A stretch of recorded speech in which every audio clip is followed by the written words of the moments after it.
اللهم صل وسلم وبارك وكرم على هذا النبي الكريم نبينا ورسولنا وشفيعنا مولانا محمد وعلى آله وأصحابه ومن سار على نهجه واستنى بسنته إلى يوم الدين وبعد. قالوا سبحانك لا علم لنا إلا ما علمتنا إنك أنت العليم الحكيم. اللهم علمنا ما ينفعنا وانفعنا بما علمتنا وزدنا علما وأصلح لنا شؤوننا كلها ولا تكلنا إلى أنفسنا طرفة عين. Amin ya Allah ya Rabbal Alamin. Apa kabar semuanya jamaah? Sehat semuanya? Alhamdulillah yang sehat.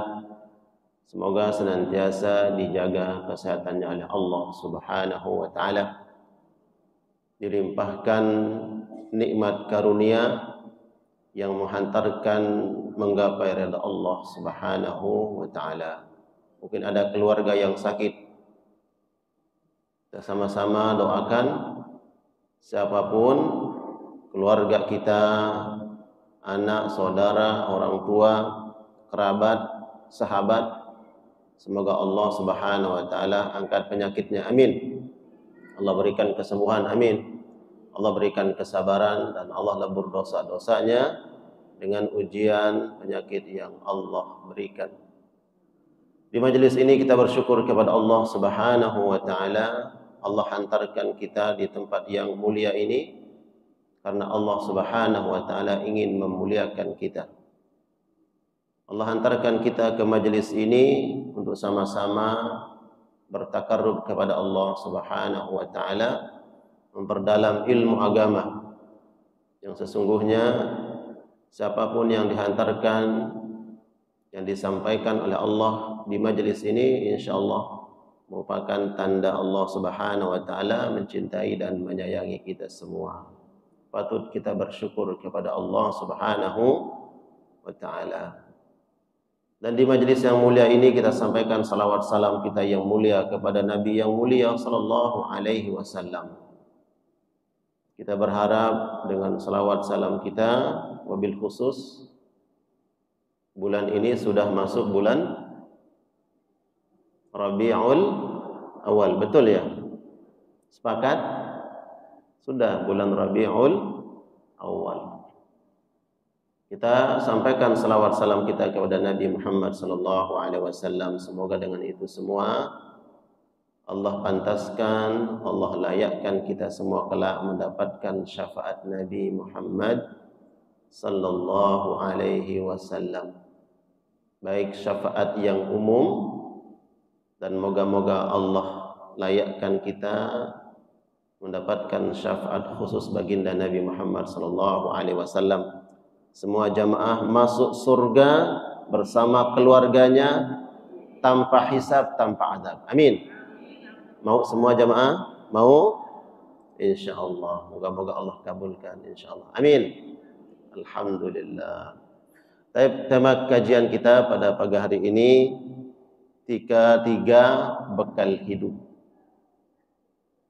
Jamaah sekalian yang Allah muliakan, di dalam kehidupan ini pasti kita membutuhkan bekal untuk mengarungi kehidupan kita. Tapi terkadang kita memiliki persepsi yang salah atau salah dalam melihat al-aulawiyat. Aulawiyat itu prioritas. Apakah bekal yang paling utama? Apakah bekal yang harus kita prioritaskan di dalam hidup ini? Sehingga dengan bekal yang kita bawa, yang kita persiapkan, kemudian menghantarkan kita mendapatkan kebahagiaan, kebahagiaan di dunia dan kebahagiaan di akhirat. Dan ini doa-doa yang selalu kita panjatkan kepada Allah Subhanahu wa taala. Biasanya kalau kita doa, di akhir doa itu ada doa sapu jagat, betul? Semua hafal doanya. Rabbana atina fid dunya hasanah wa fil akhirati hasanah wa qina adzabannar.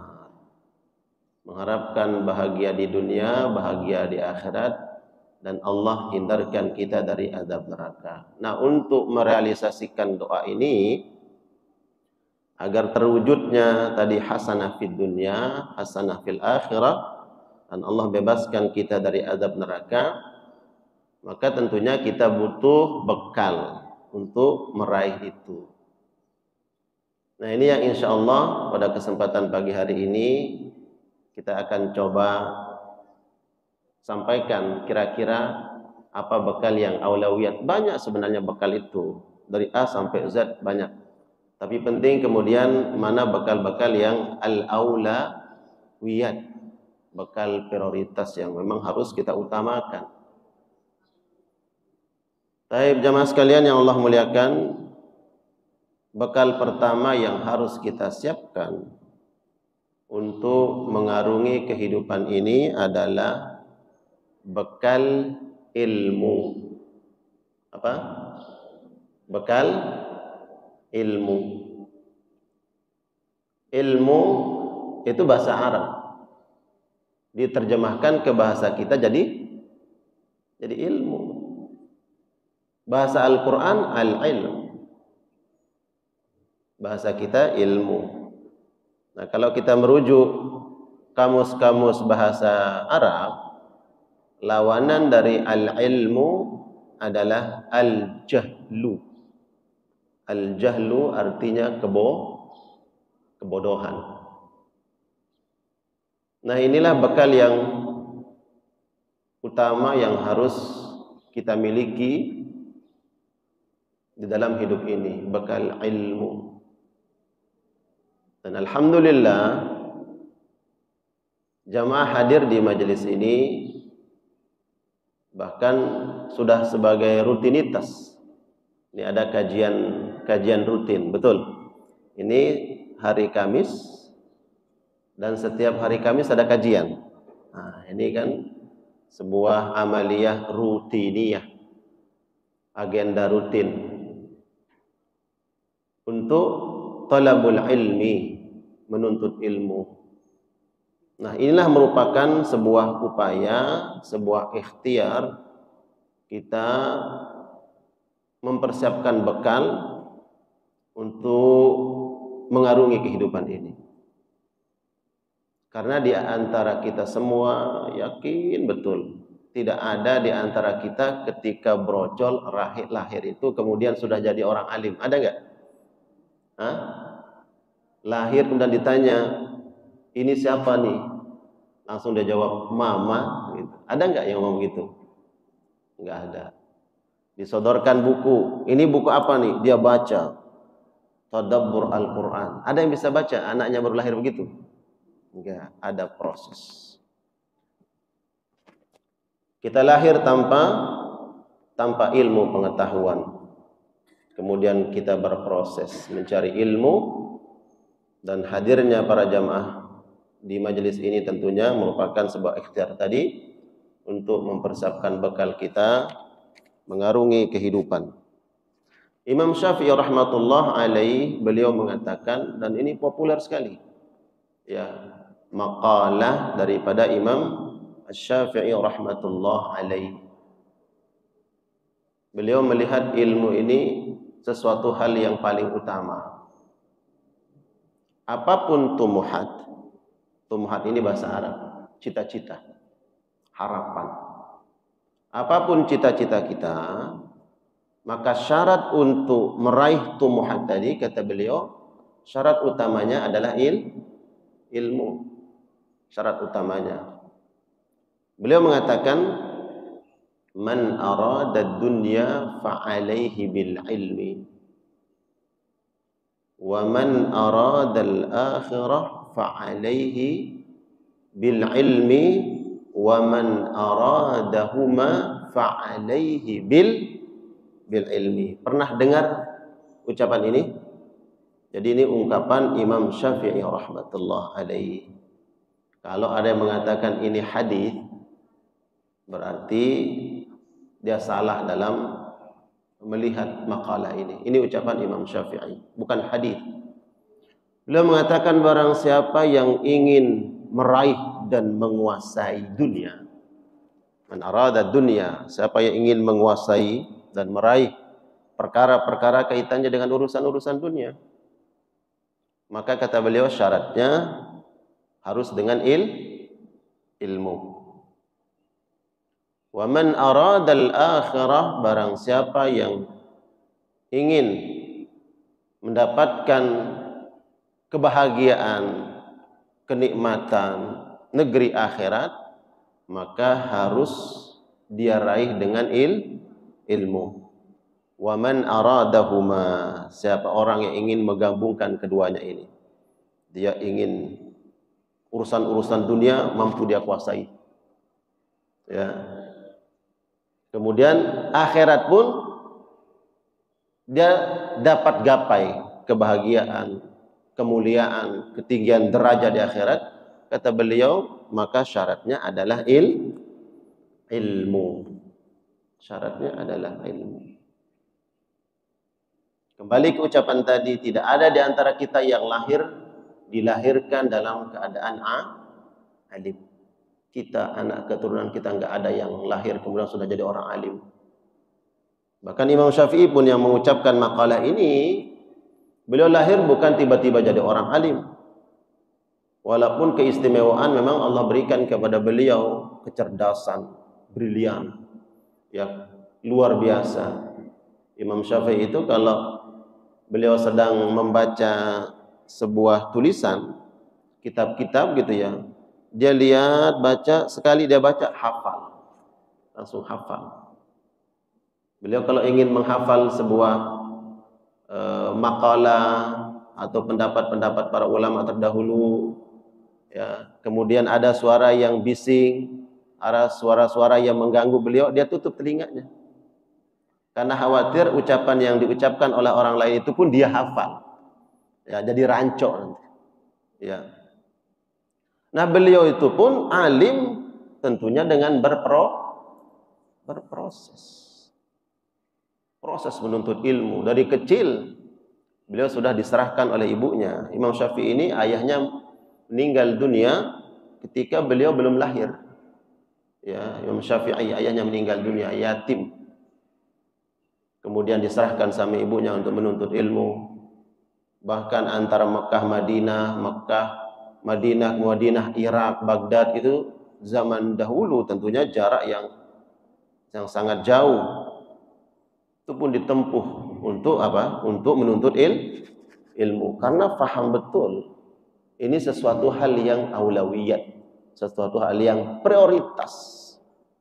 Ya, harus diprioritaskan. Jadi kata beliau, barang siapa yang ingin menguasai dua negeri, ya, negeri dunia dan negeri akhirat, maka hendaknya dia harus memiliki ilmu.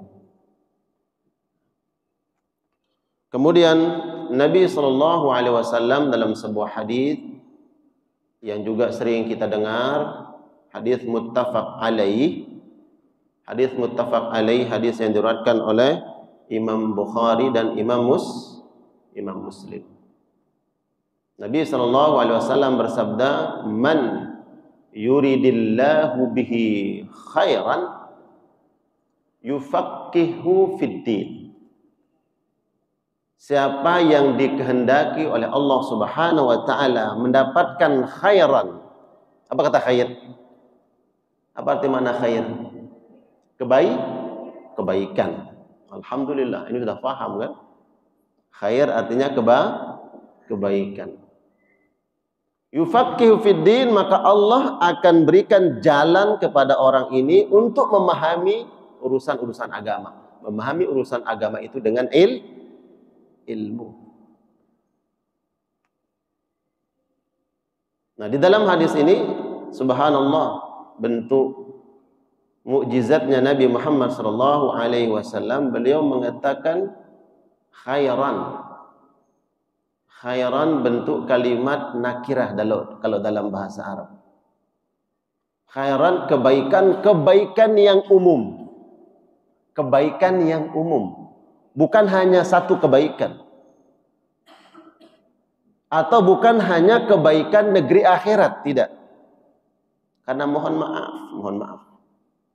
Banyak di antara saudara kita yang apabila seseorang memperdalam ilmu agama, kemudian kita berasumsi bahwa orang ini hanya fokus dalam urusan akhirat, sehingga nanti ya udah urusan dunianya terbengkalai.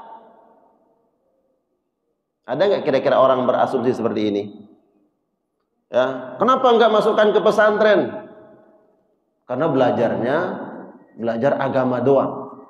Khawatir nanti bagaimana urusan hidupnya di dunia. Ya. Tapi alhamdulillah semakin berkembangnya zaman, kemudian berkembangnya dunia pendidikan, saya melihat asumsi-asumsi seperti ini kemudian sudah tergerus. Sudah luntur, alhamdulillah. Ya.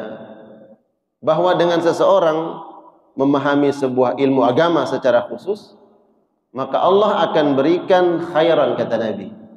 Man yuridillahu bihi khairan, kebaikan. Nah, kebaikan ini sifatnya umum. Sifatnya umum. Baik kebaikan dunia ataupun kebaikan akhirat.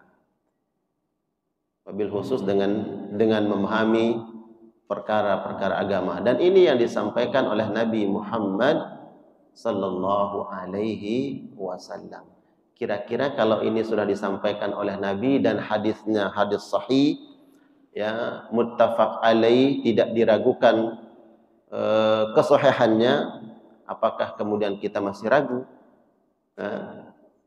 Ragu memperdalam agama, ragu kemudian menanamkan nilai-nilai agama, atau anak-anak kita minta, kita arahkan mereka untuk memperdalam ilmu agama. Nabi sudah sampaikan dan diberikan garansi oleh Nabi sallallahu alaihi wasallam. Barang siapa yang dikehendaki oleh Allah mendapatkan khairan, kebaikan, maka Allah yang mudahkan jalan-jalannya untuk mendapatkan ilmu, wabil khusus ilmu agama. Nah, hadir di sini sekarang kita bicara ilmu agama atau ilmu dunia. Ya. Ini dalam rangka kita bukan mendikotomi, ya, memisahkan antara urusan agama dan urusan dunia. Nah, kalau saya yang menyampaikan tentang qala Allah, qala Rasul. Ini firman Allah, ini firman Rasulullah sallallahu alaihi wasallam tentang urusan agama. Kalau yang berbicara di sini seorang dokter, maka dia akan bicara tentang kesehatan. Kalau yang bicara di sini seorang ekonom, maka dia akan bicara tentang ekonomi dan seterusnya. Nah, khairan tadi, kebaikan, tentunya Allah akan berikan kebaikan. Ya. Baik urusan-urusan dunia ataupun urusan-urusan akhirat. Alhamdulillah, tadi saya sampaikan jamaah hadir di majelis ini bersyukur kepada Allah Subhanahu wa taala bahwa hadirnya di majelis ini, apalagi kemudian istiqamah. Apa istiqamah? Istiqamah. Ya nggak tahu terjemahnya apa, pokoknya istiqamah aja. Istiqamah, hadir di majelis ilmu. Berarti nggak pernah absen, betul nggak? Setiap kajian rutin dia selalu hadir. Bahkan dia punya posisi khusus, gitu. Pokoknya kalau udah duduk di situ duduknya. Kecuali kalau dia telat. Kalau telat nggak suka, minggir itu buat saya. Nggak boleh. Berarti dia berusaha datang lebih awal sehingga memang duduk di situ. Ini salah satu bukti tanda orang yang al-hirsu 'alal ilm. Betul-betul memiliki semangat keinginan untuk mendapatkan ilmu. Ya. Nah, hadirnya para jamaah ini secara istiqamah di majelis ini merupakan tanda Allah sayang. Tanda Allah cinta. Saya yakin yang hadir ini bukan tidak ada tugas yang lain. Ada perkara anak, ada perkara suami, ada perkara pekerjaan, ada perkara dapur, ada perkara ini. Betul nggak? Banggut. Betul. Tapi kenapa kemudian mampu hadir di sini? Karena hadir di majelis ini dan menuntut ilmu sudah diletakkan pada perkara al-aulawiyat. Apa itu aulawiyat? Prioritas. Ini semalam ada yang WA saya, Ustadz, tolong berikan kami dalil. Dalil apa? Dalil Allah dan Nabi-Nya memerintahkan kita untuk menuntut ilmu. Apa sebab? Karena ini kawan saya, setiap mau datang ke majelis ilmu dilarang sama suaminya. Dia bilang dilarang sama suaminya. Jadi dia butuh dalil, baik dalam Al-Quran ataupun dalam hadis, nanti dia perlihatkan ke suaminya. Ada perintah untuk kita menuntut ilmu, bukan hanya di rumah saja, ya. Tapi ada perintah untuk menuntut ilmu. Jelas Nabi bersabda, talabul ilmi faridatun ala kulli muslimin wa muslimatin. Menuntut ilmu itu Allah fardukan, Allah wajibkan bukan hanya bagi laki-laki, tapi Allah fardukan, Allah wajibkan bagi laki-laki muslim dan perempuan muslimah. Ya. Jadi alhamdulillah, bersyukur kepada Allah. Allah hantarkan ya setiap kajian rutin datang ke majelis ilmu untuk memperdalam ilmu agama wabil khusus.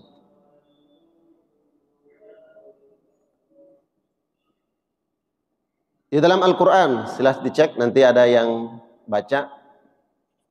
Allah Subhanahu wa ta'ala membedakan kemuliaan, keutamaan dan keistimewaan orang-orang yang berilmu dibandingkan dengan orang yang tidak berilmu. Di dalam surat Az-Zumar, silakan saya minta satu jamaah untuk membaca. Surat Az-Zumar, surat ke-36 pada ayat 9 ya, 39 ayat 9, silakan. Surah Az-Zumar ayat 9.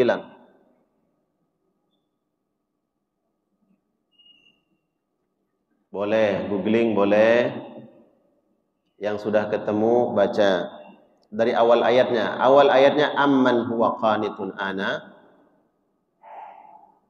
Az-Zumar ayat 9.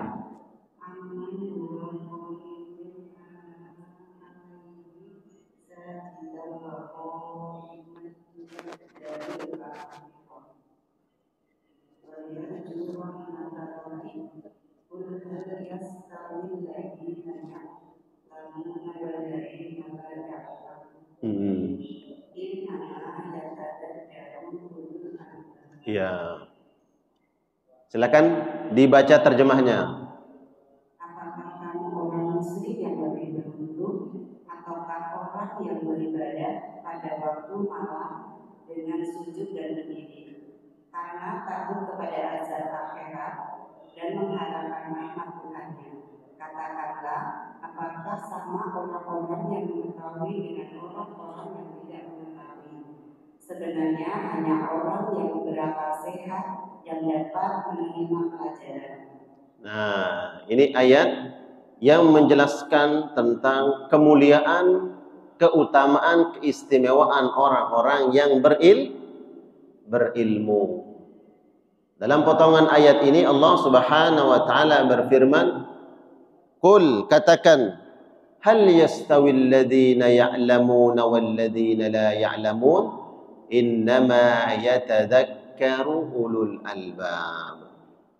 Katakan wahai Muhammad, hal yastawil ladzina ya'lamuna wal ladzina la ya'lamun? Apakah sama orang yang mengetahui, orang yang berilmu dengan orang yang tidak mengetahui, orang yang tidak berilmu. Kira-kira ini kalau pertanyaan disampaikan ke kita, apa kira-kira jawabannya? Apakah sama orang yang berilmu dengan orang yang tidak berilmu? Jawabannya apa? Ya enggak sama. Bahkan pertanyaan ini adalah pertanyaan yang tidak membutuhkan jawaban. Pertanyaan yang tidak membutuhkan jawaban. Sebagaimana kalau ada orang yang bertanya, apakah sama yang hitam dengan yang putih? Jawabannya apa? Ya enggak sama. Bahkan kita enggak butuh jawaban itu. Apakah sama yang gelap dengan yang terang? Enggak sama. Apakah sama yang manis dengan yang pahit? Ya enggak sama. Ya. Kenapa Allah bertanya? Istifham ingkari menunjukkan apa? Satu, ada mereka-mereka yang beribadah. Ini ayat ini pada potongan ayat amman huwa qanitun ana al-lail. Apakah sama orang-orang yang mengingkari Allah Subhanahu wa taala, ingkar kepada Allah, dengan orang yang senantiasa bermunajat, beribadah kepada Allah di siang hari dan di malam hari dengan penuh ketundukan dan penuh kepatuhan kepada Allah? Ya tentunya enggak sama. Sebagaimana tidak samanya orang yang berilmu dengan orang yang tidak berilmu.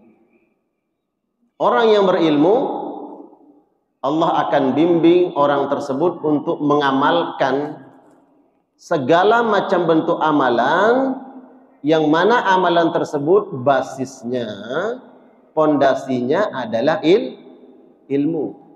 Berbeda dengan orang yang sembarangan melakukan sesuatu, perbuatan atau tugas, tapi bukan atas basis ilmu pengetahuan. Ya, jangankan urusan bangunan agama, urusan hidup kita ini.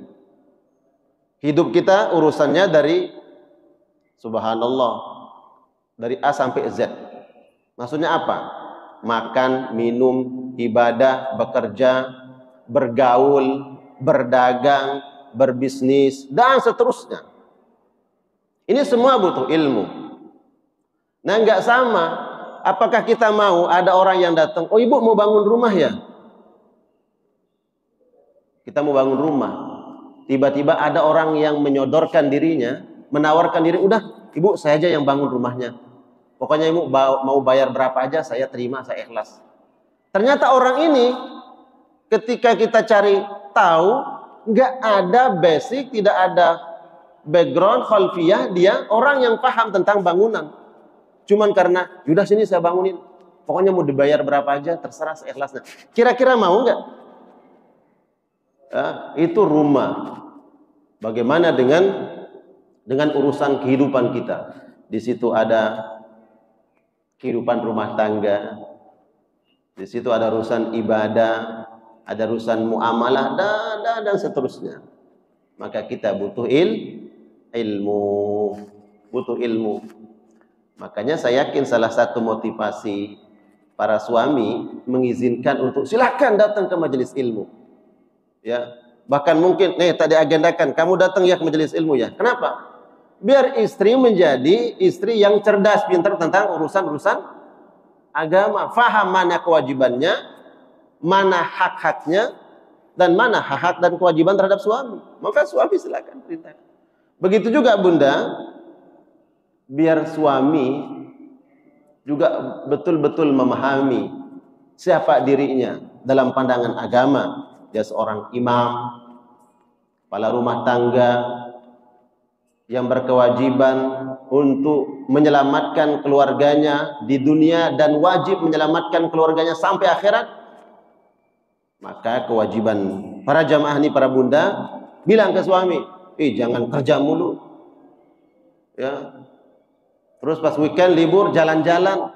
Coba datang tuh di majelis taklim, kan ada kajian di Masjid Al-Qalam. Pas ada kajian, selesai sholat maghrib, dia pulang. Sampai rumah, kunciin pintu. Hah? Kunciin pintu, nggak usah masuk. Kenapa? Nggak boleh masuk. Nuntut ilmu. Tuh di Al-Qalam ada kajian pada maghrib. Ada nggak kajian di sini? Ada. Iya. Sehingga dia faham ini penting. Bagaimana menjadi seorang imam, bagaimana menjadi seorang suami yang bertanggung jawab, bukan hanya mencukupi sangan, pangan, papan, tapi bagaimana kemudian suami tidak hanya melihat bagaimana kesejahteraan, kecukupan keluarga di dunia, tapi dia berpikir bagaimana nanti membawa keluarga ini sampai di akhirat. Nah, itu pentingnya ilmu. Jadi sepakat nih Bunda, harus paksa kalau masih. Tapi saya yakin di sini insya Allah suaminya adalah rajin taklim, betul? Betul nggak Bunda? Betul? Kok pada diam? Hah? Kok diam? Kalau seandainya masih ogah-ogahan, udah bilang hari Sabtu ini kita nggak usah kemana-mana, di rumah aja. Papa sholat maghrib berjamaah di Masjid Al-Qalam atau di masjid depan. Masjid apa? Nah, kita sebut Masjid Animah. Itu ada kajian. Siapa yang ngisi kajian? Doktor ini. Ah, Papa datang tuh. Nggak boleh pulang. Kalau pulang tak kunciin pintu. Nggak boleh masuk. Boleh masuk rumah ba'da isya. Jam berapa? 7:30. Baru bukain pintu. Betul dia nggak pulang. Alhamdulillah. Bilang sama anaknya, nak, coba cek Bapak. Dia ada gak di Al-Qalam? Pas di Al-Qalam, ternyata nggak ada. Oh, mungkin di Animah. Pas di Animah nggak ada juga. Ternyata di mana? Bukan, di situ ada 4 kongko-kongko warung kopi. Allah Akbar.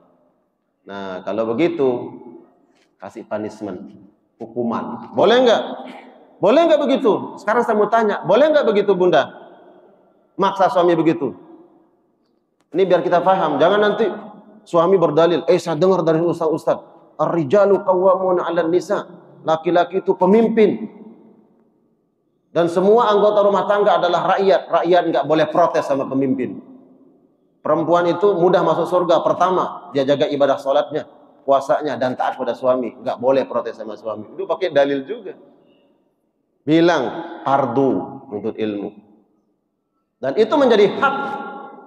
Menjadi hak siapa? Menjadi hak istri. Agar suami faham tentang urusan-urusan agama. Jadi pakai senjata ini. Enggak boleh pulang pada maghrib. Ya, kalau ada kajian. Nah, jadi jamaah sekalian yang Allah muliakan, tidak sama orang yang berilmu dengan orang yang tidak berilmu.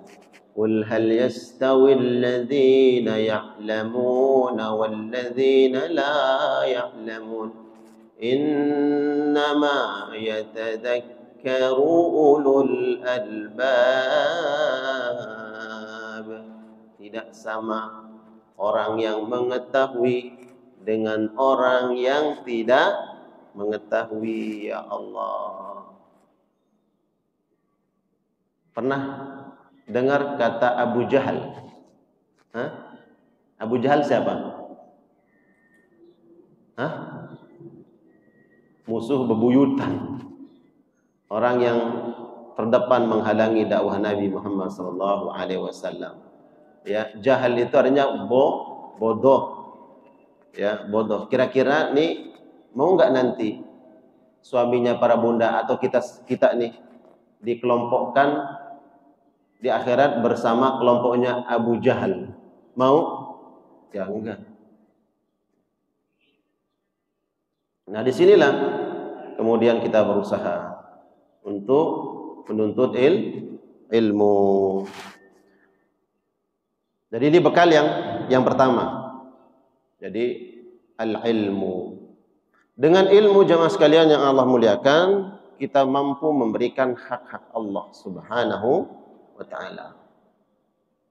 Dengan ilmu kita sempurna memberikan hak Allah. Hak Allah itu apa? Hak Allah adalah mengibadahi Allah Subhanahu wa ta'ala dan tidak menyekutukannya dengan apapun jua. Itu hak utama Allah Subhanahu wa taala. Mentauhidkan Allah. Dan mustahillah seseorang mampu mentauhidkan Allah dengan sempurna apabila tanpa ilmu. Haruslah dengan ilmu. Makanya kemudian kalau kita melihat ayat pertama dan surat pertama yang turun kepada Nabi Muhammad SAW adalah surat perintah untuk apa? Untuk membaca. Para ilmuwan mengatakan membaca itu adalah gerbang ilmu.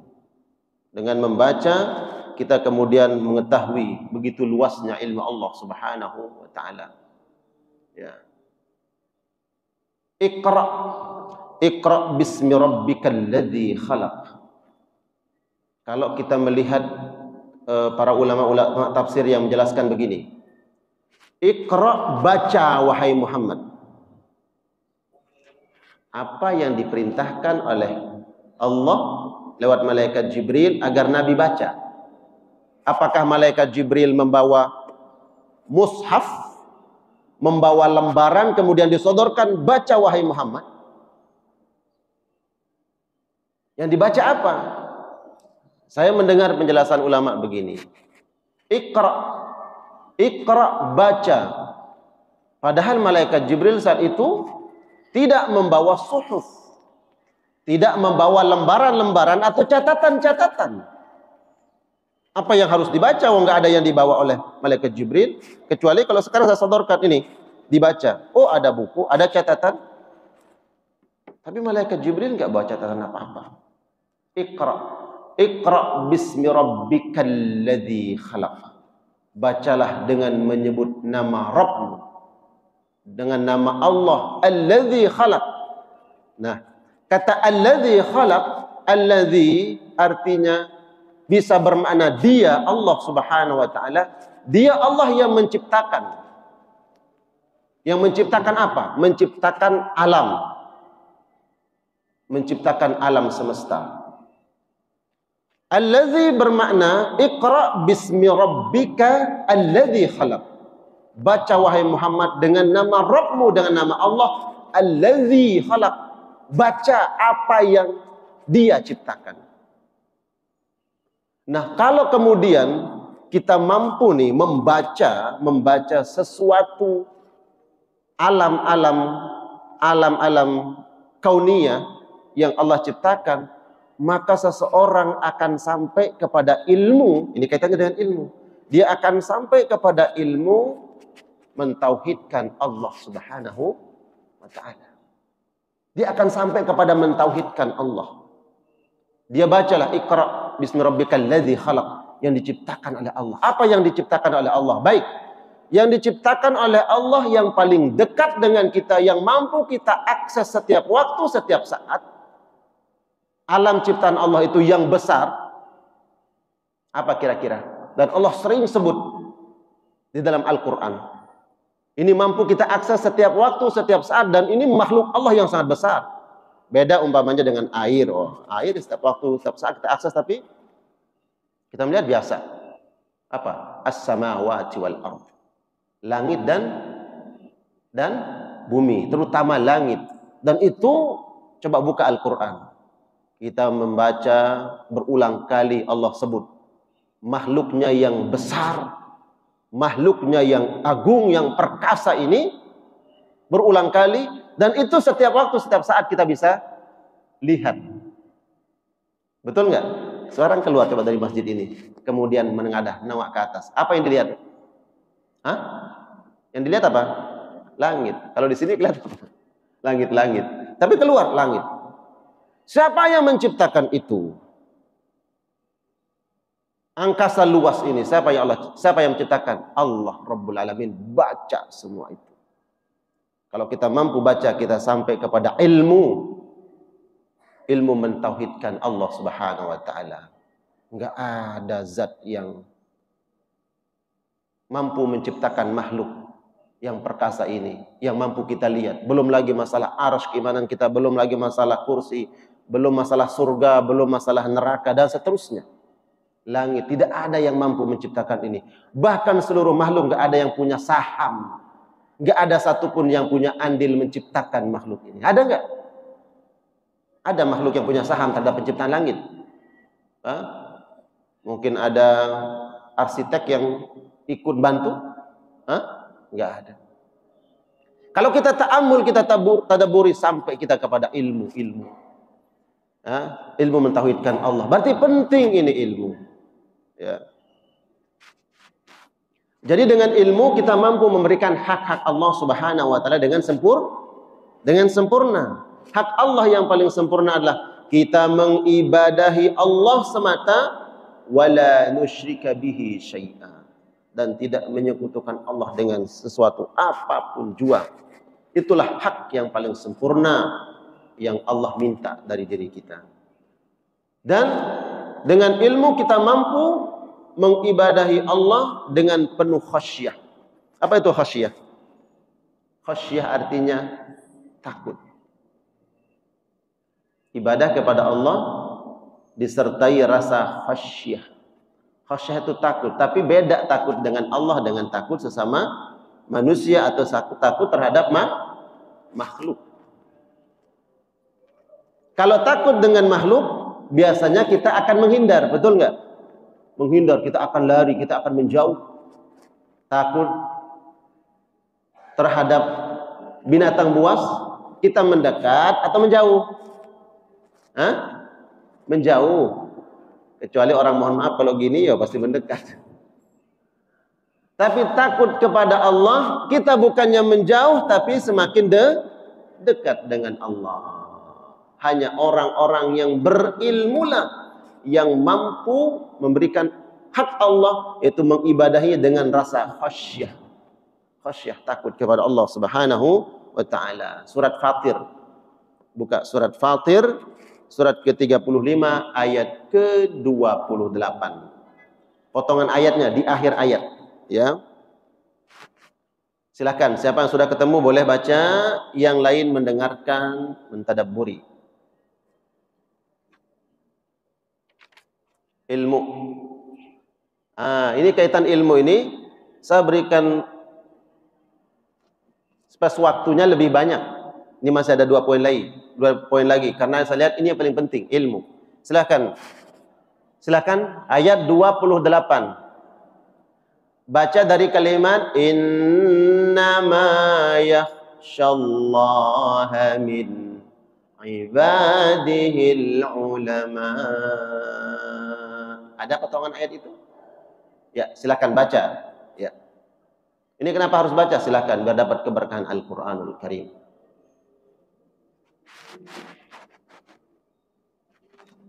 Innama yakhshallaha min ibadihil ulama. Innallaha azizun ghafur. Masya Allah. Allah berfirman, innama yakhshallaha min ibadihil ulama.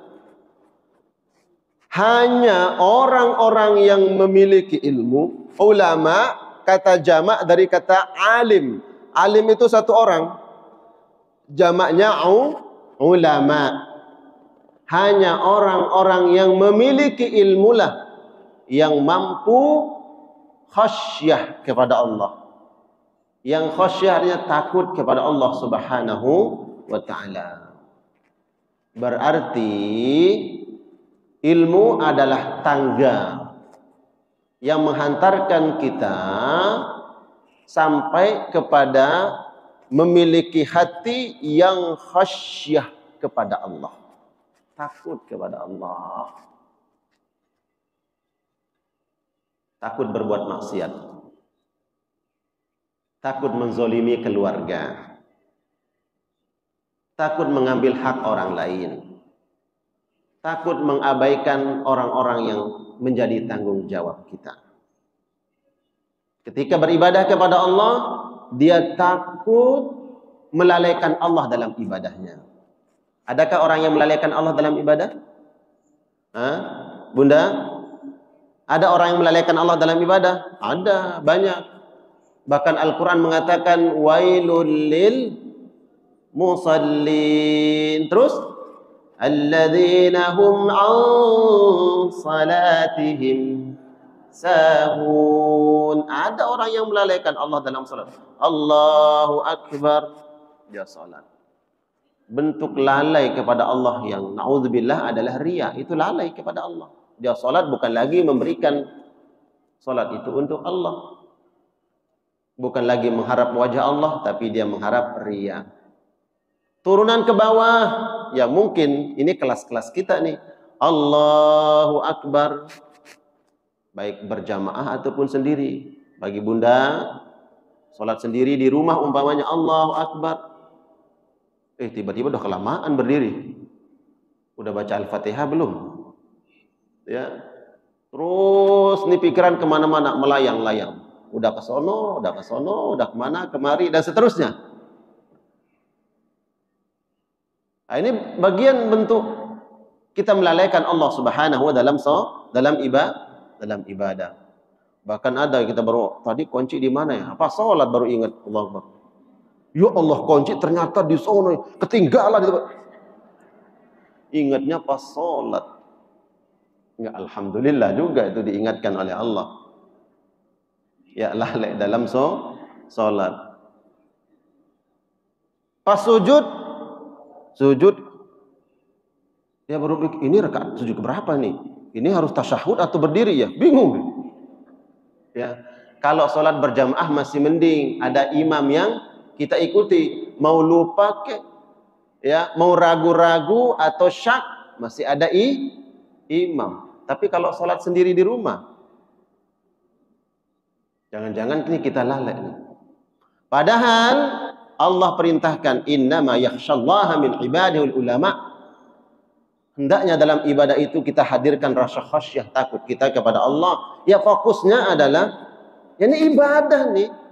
Ya fokusnya ya salat, Allahu Akbar, ya fokusnya salat. Ya. Jangan sampai ibadah salat nih urusan akhirat, ternyata tercampur-campur dengan banyak urusan dunia. Saya katakan banyak urusan dunia. Kalau mungkin ada yang rembes sedikit-dikit sih masih wajar kita. Ya. Masa dalam sholat pun urusan dunia kita banyak pikirkan, apalagi di luar sholat.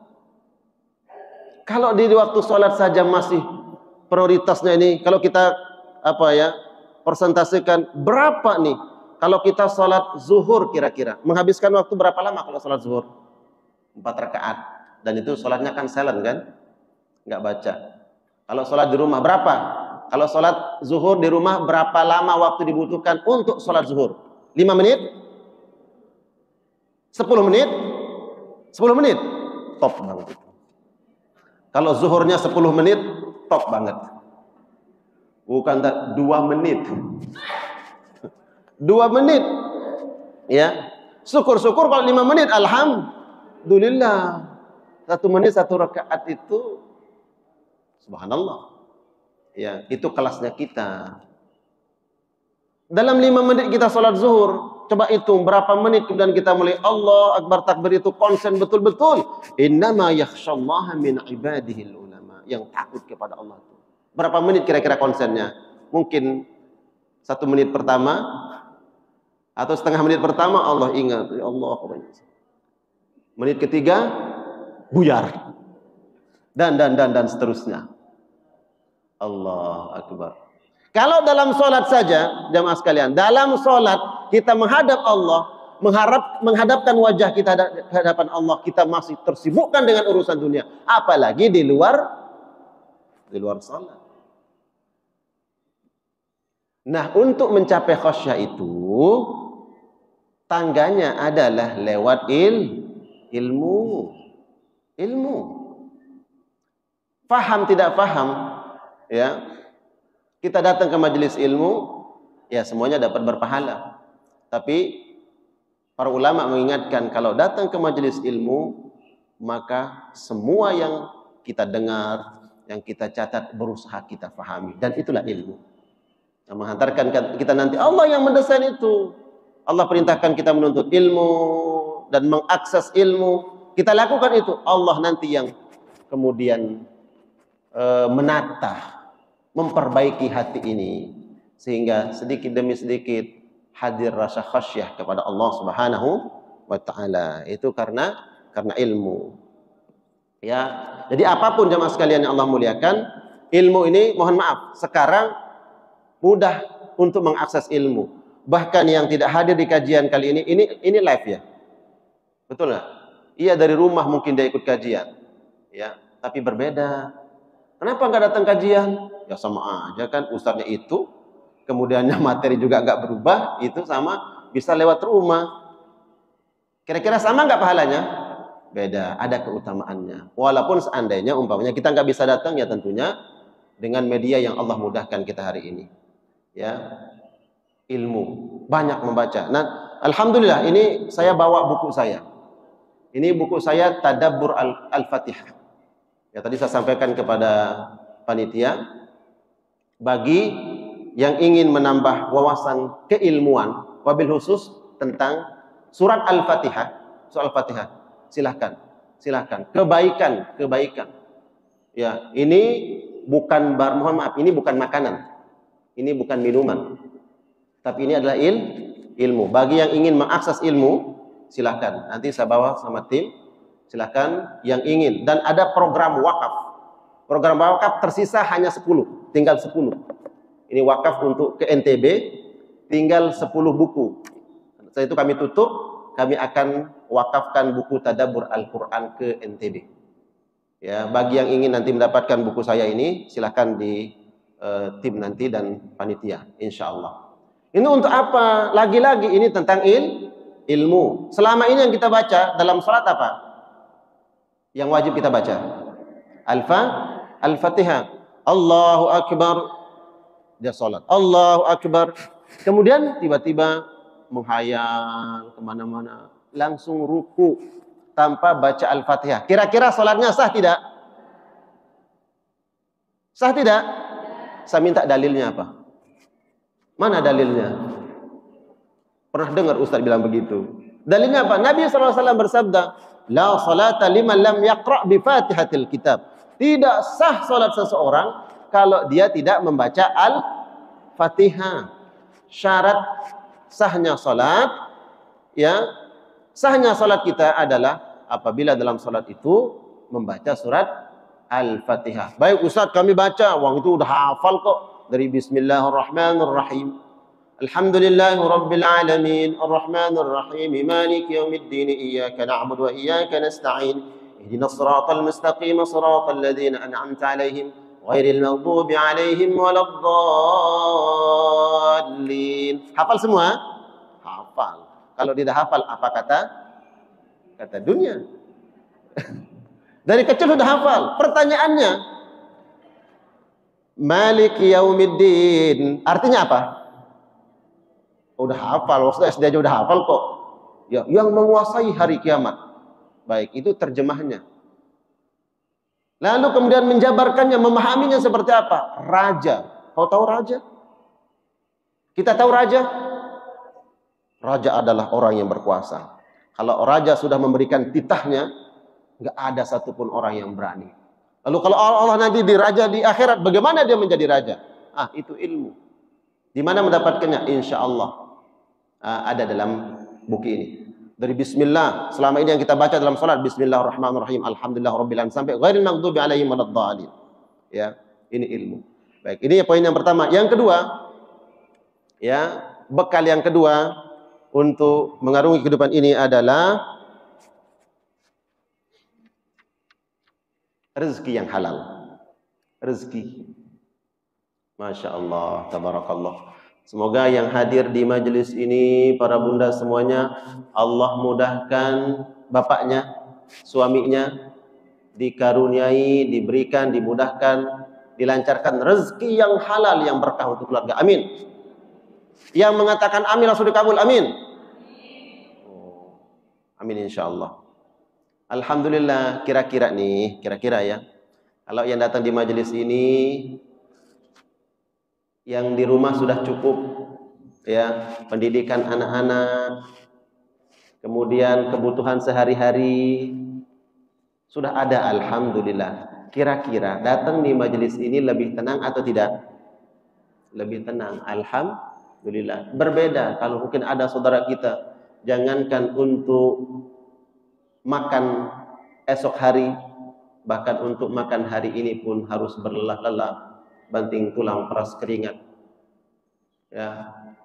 Sehingga waktu tadi untuk menuntut ilmu kadang susah untuk mendapatkan luang waktu itu untuk mencari rezeki. Mencari rezeki. Maka syukur kepada Allah Subhanahu wa taala. Saya yakin jamaah yang hadir pada majelis ini adalah jamaah yang Allah sudah cukupkan insyaallah. Amin. Dicukupkan dan dimudahkan rezekinya oleh Allah.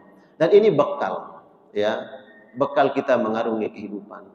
Dan kita diperintahkan oleh Allah Subhanahu wa taala untuk mencari rezeki. Ya. Rezeki yang seperti apa? Rezeki yang halal, yang diridhai, yang diberkahi oleh Allah Subhanahu wa taala. Allah sebutkan di dalam Al-Qur'anul Karim bahwa semua makhluk yang Allah ciptakan sudah ditentukan rezekinya oleh Allah Subhanahu wa taala. Di dalam Al-Qur'an surat Hud ayat ke-6. Surat Hud ayat ke-6, silakan siapa yang bantu baca. Surat Hud surat ke-11 ayat 6. Wa ma min dabbatin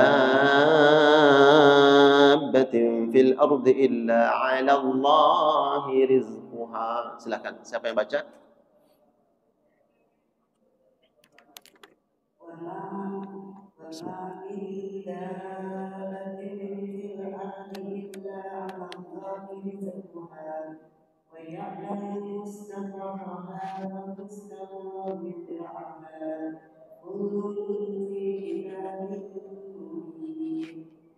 Dan tidak satu pun makhluk bergerak bernyawa di bumi melainkan rezeki semua dijamin Allah. Masya Allah.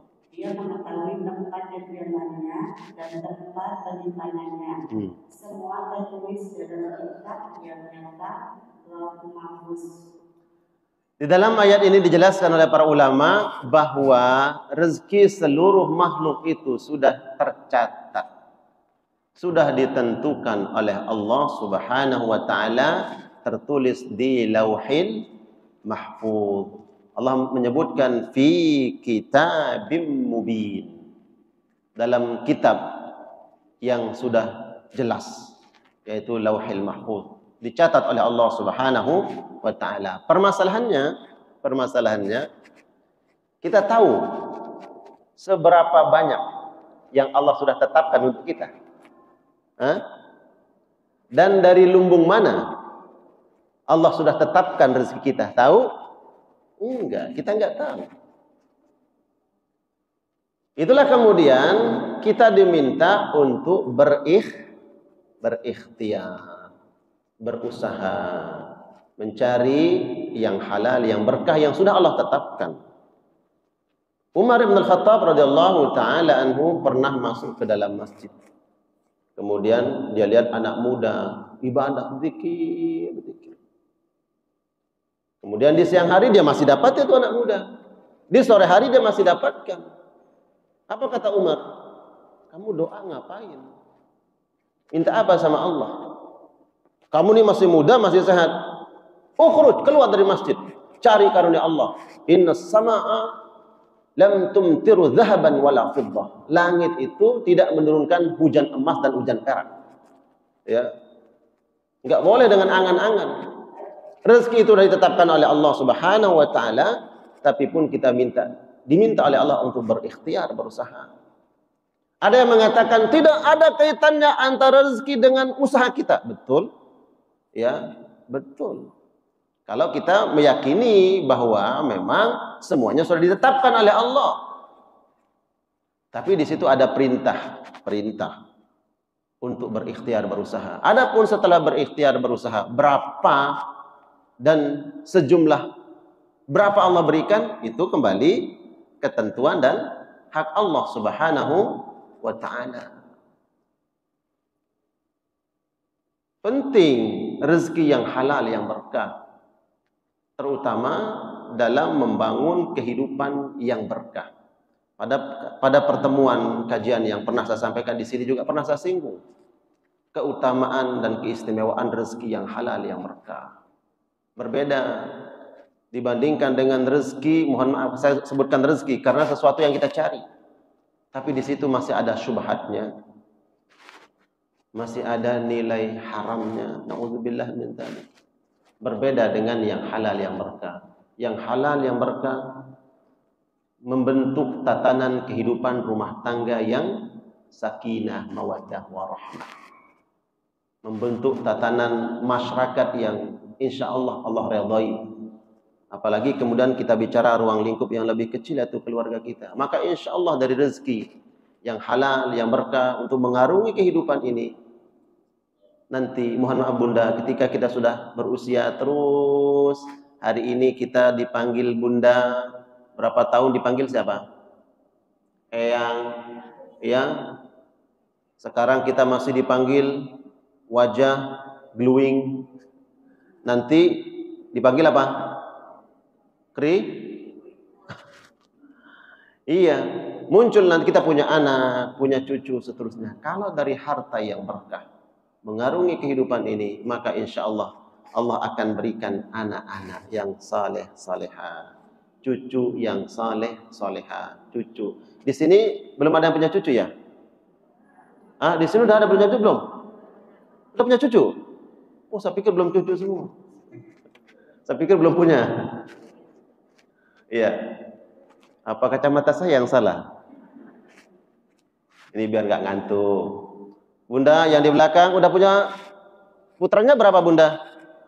Yang nyender pakai kacamata. Yuk kok nengok. Ya, enggak bercanda ini biar enggak ngantuk. Saya udah punya cucu Ustaz. Kok udah punya cucu ya? Rezeki yang halal yang berkah insya Allah akan menghadirkan anak keturunan yang salehah. Carilah rezeki yang halal yang berkah. Sampaikan kepada suami ya, yang menjadi kepala rumah tangga, bawalah ke rumah ini, berikan kami nafkah yang berkah, yang halal. Alhamdulillah kalau banyak dan berkah halal dibandingkan sedikit tapi haram. Kira-kira pilih yang mana? Mau yang banyak tapi halal atau sedikit tapi haram? Iya, karena saya tahu itu yang diinginkan. Nanti kalau mau yang banyak tapi haram atau yang sedikit tapi halal, banyakkan diem. Jadi biar rame gitu kan. Ya, biar semuanya mau yang halal berkah tapi banyak gitu. Iya. Yuk kenapa harus banyak? Subhanallah. Ini majelis taklim. Butuh support juga kan? Betul. Kajian-kajian butuh support tidak? Mesin penggeraknya apa? Ya tadi harta. Ini masjid kita yang megah yang bagus nih. Berapa miliar nih? Lalu siapa yang kemudian memberikan sumbangsihnya? Kalau bukan mereka-mereka yang dititipkan oleh Allah Subhanahu wa taala harta. Ya. Apalagi kemudian tadi yang memiliki harta yang halal berkah, masya Allah mudah. Ya, mengalokasikan rezeki itu. Oh, ini buat pembangunan masjid. Ini untuk pembangunan madrasah Al-Qalam, rumah tahfiz, subhanallah, dan tempat-tempat pendidikan yang lain. Jadi rezeki, ya rezeki yang halal yang berkah. Baik, ini kajian kita sampai jam berapa? 10:30 ya? 10:30. Oh, sampai 11. Masya Allah. Iya, masih. Ini baru 2 ya. Baru 2, baru 3. Enggak ada yang ngantuk kan? Ada yang ngantuk? Iya, saya kalau ada yang kelihatan nggak ada ngantuk-ngantuk makanya saya candain. Ya. Duduk di majelis 2 jam itu berat. Ya, betul ya? Berat bagi yang tidak ikhlas, bagi yang ikhlas mah ringan, ya. Yang berat itu dilan, ya. Yang berat itu dilan datang ke masjid. Bagi yang ikhlas ringan insya Allah. Ya Allah sudah tentukan rezeki. Kalau Allah sudah tentukan rezeki kita, kira-kira pantas tidak kita kemudian risau? Ya, risau, gelisah, ya. Padahal Allah sudah tetapkan. Bukankah kita hanya diminta untuk berikhtiar, berusaha. Setelah itu ya udah nggak usah risau. Ya. Ada syekh dari Mesir, Syekh Sya'rawi. Saya dengar di ceramah beliau di YouTube itu menyampaikan tentang hadis qudsi bahwa kita diperintahkan oleh Allah untuk berusaha. Berusaha ini identik dengan lelah fisik. Ya, lelah fisik. Kan kita berusaha, kan berproses, jalan, mencari. Itu identik dengan lelah fisik. Mohon maaf, ada yang menggunakan tenaga, ya. Kalaupun dengan menggunakan pikiran, tapi juga lelah. Nah, ketika kau sudah lelah fisik, itulah yang diminta oleh Allah dengan ikhtiar itu. Kalau sudah lelah fisik, jangan buat hati kita lelah. Karena kita tidak diminta oleh Allah untuk lelah hati kita dalam mencari rezeki. Ya, maksudnya apa? Silahkan berikhtiar, silahkan berusaha mencari rezeki dengan lelah fisikmu. Setelah itu gantungkan tawakal kepada Allah. Saya sudah berikhtiar, berusaha. Hasilnya seperti apa? Serahkan sama Allah. Tawakal. Fa idza faragta fansab. Kalau engkau sudah mengerahkan semua potensi, semua kemampuan, semua ilmu yang kita miliki untuk mencari ini yang betul-betul kita inginkan dengan cara yang halal dan berkah, udah tawakal kepada Allah. Itu yang diminta oleh Allah, lelah fisik. Janganlah lelah hati. Yo, ditanya, bagaimana bentuk orang yang lelah hati? Fisiknya sudah lelah, hatinya juga lelah. Hati yang lelah itu seperti apa? Risau, gelisah. Gimana nanti? Boleh kemudian kita melakukan strategi, memanage, ya, langkah-langkah tertentu. Tapi kalau semua itu sudah kita lakukan, maka tenangkan hati. Biarkan dia tenang. Apa tenangnya hati ini? Gantungkan dia kepada zat yang memegang hati. Siapa? Allah Subhanahu wa ta'ala. Nah, kalau ilmu ini sudah kita miliki, kemudian mohon maaf kita lihat bapak, suami kita udah lelah fisiknya, juga lelah hatinya. Bilang. Kita dituntut, Pak. Kita dituntut oleh Allah itu hanya lelah fisik kita. Itu berikhtiar, berusaha. Setelah itu jangan lelahkan hati kita. Ya, tenangkan hati dengan tawakal kepada Allah. Rezeki yang sudah dicatatkan untuk kita tidak akan pernah diambil orang lain. Betul nggak? Betul tidak? Betul. Kalaupun diambil oleh orang lain, memang itu udah bagian dia. Memang bukan bagian kita. Kita menganggap itu kan mestinya saya tinggal selangkah Pak Ustaz. Kenapa nggak lompat? Tinggal selangkah. Ya itu dia Pak Ustaz. Tinggal selangkah. Tinggal tekan terakhir. Tapi gagal. Miliaran hilang Pak Ustaz. Ya udah. Arih nafsak. Tenangkan hati. Karena memang itu bukan punya kita. Bukan hak kita. Bukan bagian kita. Itu sudah ditulis dan tercatat di Lauhil Mahfuz. Dan itu bagian keimanan kita kepada Allah. Ya udah, jangan sampai lelah fisik kemudian hati kita juga lelah. Allah sudah catatkan. Makanya Ibnu Qayyim kalau tidak salah, beliau mengatakan, apabila aku sudah menyempurnakan ikhtiarku, maka aku tidak takut rezekiku diambil orang lain. Apa sebab? Karena rezekiku tidak mungkin diambil oleh orang lain. Sebagaimana aku pun tidak mungkin mengambil hak dan rezeki orang lain. Ya, sudah ditentukan oleh Allah Subhanahu wa ta'ala. Kemudian di dalam surat Al-Mulk, ayat 15. Ayat 15 ini yang biasa membaca surat Tabarak atau surat Al-Mulk. Al-Mulk Jangan salah nyebut, bukan surat Al-Muluk. Saya sering mendengar mengucapkan surat Al-Muluk. Muluk itu artinya raja. Al-Mulk, lamnya sukun, ya. Artinya kepemilikan, Allah yang memiliki. Surat Al-Mulk. Ayat berapa? Ayat 15. Allah Subhanahu wa taala berfirman, "Huwallazi ja'ala lakumul arda dhalulan famshu fi manakibiha wa kulu mir rizqihi wa ilaihin nusyur." Yang sudah ketemu silakan dibaca.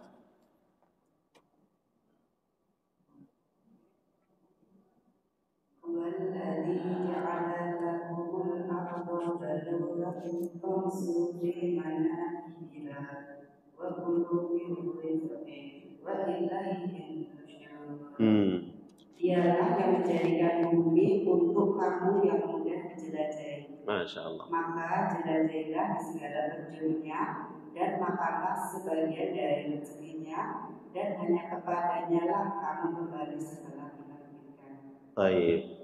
Ini bagian kedua yang tadi saya katakan bekal mengarungi kehidupan ini adalah rezeki yang halal. Allah berfirman, "Wallazi ja'ala lakumul arda dhalulan." Dia Allah yang telah menjadikan bumi ini, al-ard, bumi ini, planet bumi, dhalulan, mudah untuk dijelajahi. Disebutkan dalam terjemahnya, mudah untuk dijelajahi. Ya Allah, mudah. Kita mau kemana saja untuk berikhtiar, berusaha mencari karunia rezeki Allah, mudah. Famshu, maka keluar, cari rezeki itu, berikhtiarlah.